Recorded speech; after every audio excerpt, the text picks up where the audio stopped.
Hadush Kebatu, the migrant who was residing at the Bell Hotel in Epping, has been sentenced to 12 months in prison after being found guilty of various sexual offences, including against a 14-year-old girl. The case sparked outrage in the community and various protests. Mark White is there for us. Mark, what can you tell us?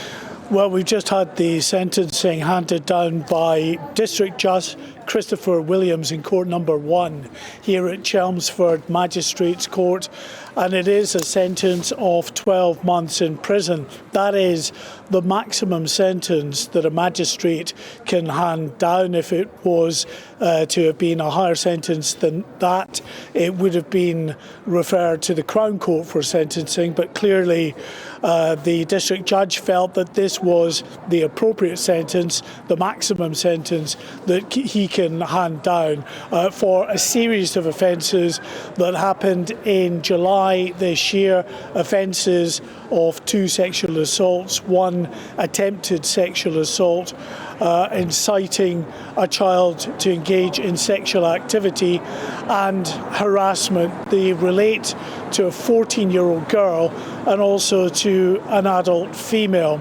The judge saying that he believed this asylum seeker, who had lived at the time at the Bell Hotel in Epping, was a danger to the public, that he had displayed classic predatory behaviour, and that he would potentially go on to cause harm to other members of the public, and that is why he believed that a custodial sentence rather than any community order or indeed a suspended sentence was the most appropriate sentence to hand down here today. You remember, of course, this was a case that sparked widespread protests at the Bell Hotel in Epping that lasted for many weeks and of course ended in a battle in the High Court against the whole issue of housing asylum seekers at the Bell Hotel in Epping, and indeed sparked other protests right around the country over the safety of the use of hotels for housing asylum seekers because of other incidents that have also been linked to asylum seekers at a number of other hotels around the country. So it is a live issue, one that many people are very concerned about, but here today this Ethiopian national, this asylum seeker, has been sentenced to 12 months in prison. Of course, like any other offender in prison, given a determinate sentence like 12 months, he will be eligible for parole, having served 40% of that sentence once he achieves that percentage of the sentence, because that is now the rule as laid down by the Justice Secretary to deal with prison overcrowding. So that will of course be seen by many people as grossly unfair, but that's where we are in terms of the penal system in this country at the moment. But for now at least, he's going back to jail to continue serving the sentence. He'd been held ever since his conviction here at Chelmsford Magistrates Court. Mark, a lot of people will be very concerned about what happens after 12 months or even after 4.8 months, which would be 40% of that sentence. Will the British government seek to deport this man?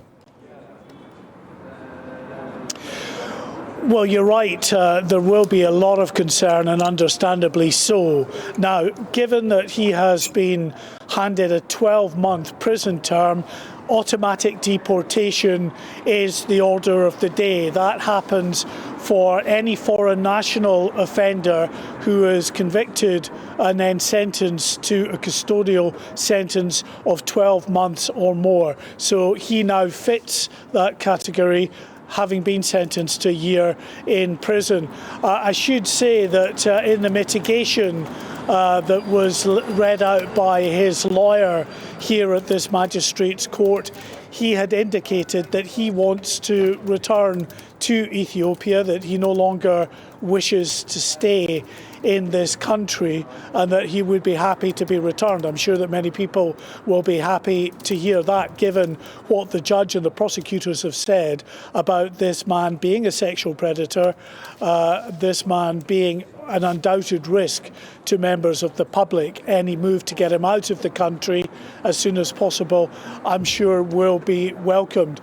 Interestingly, in some of the pre-sentencing report that was read out here in court, they interviewed Hadush Kabatu about his behaviour. The judge said it was his belief that actually there was no genuine remorse being exhibited by this individual, rather just an individual who felt very sorry for himself, having been caught in the first place. And indeed, you can see in the body-worn video that the police released at the time of the trial here, him crying and apologising profusely, but the judge here believing that was just purely because he had been caught and he was facing the consequences of his action.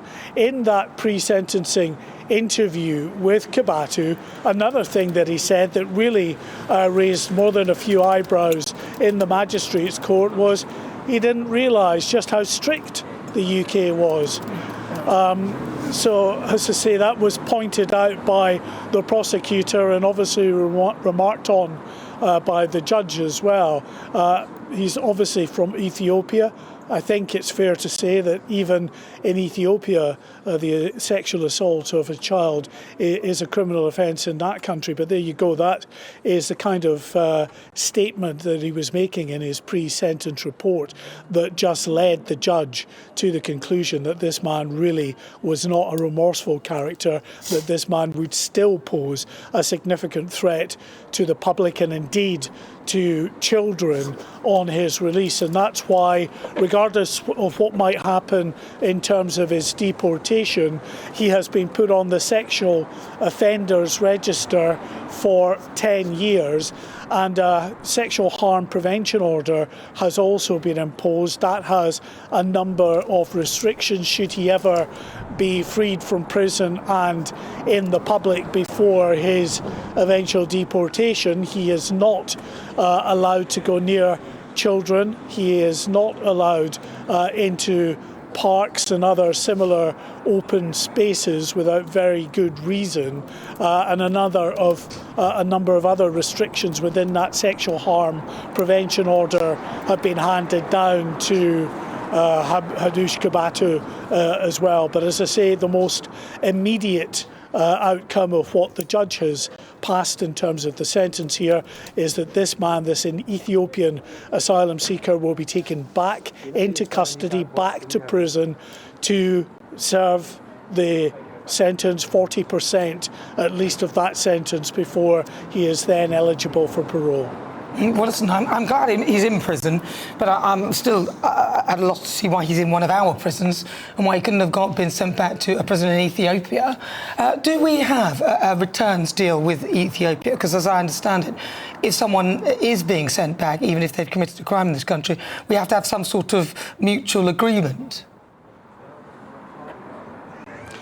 I have to be honest, I'm not sure on that one. I'll need to speak to the Home Office with regard to that. But, I mean, the issue about being sent back to serve a sentence is fine. Obviously, lots of people would rather see an individual sent back to their home country and for that country to pick up the costs of imprisoning that individual. But there's the counter argument, which is, can you be sure that that individual will actually serve a sentence back in their home country? Will it be a full and appropriate sentence? So there are pros and cons to the argument about whether someone should remain in this country or should immediately be sent back to their home country.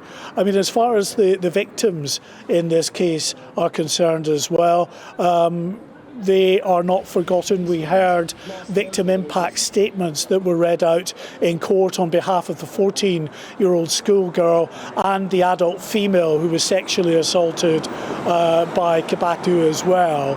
And the 14-year-old girl said that she still suffers trauma from what happened to her. She's lost a real sense of confidence about going out and about now. She feels, she said in her victim impact statement, particularly vulnerable in her school uniform because it is a uniform with a skirt.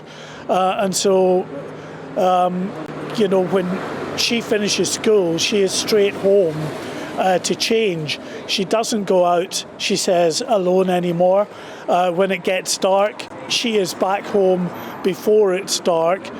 She wants to be taken out and about by her mother or an appropriate adult a lot of the time to be transported. It has had, she said, a significant impact on her. She feels it every day. And we heard also a victim impact statement from the adult female. Now, this was a woman who had spoken to the asylum seeker originally because she wanted to help him. He had asked for some help in drafting up a CV and some advice on how he goes about that, and she was willing to help him. But during the conversation, he put his hand on her leg and told her that she was pretty.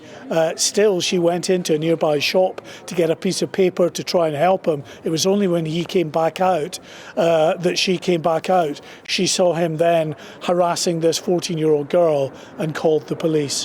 Mark White, thank you very much. Good news that he has been given a prison sentence at least, but is it long enough?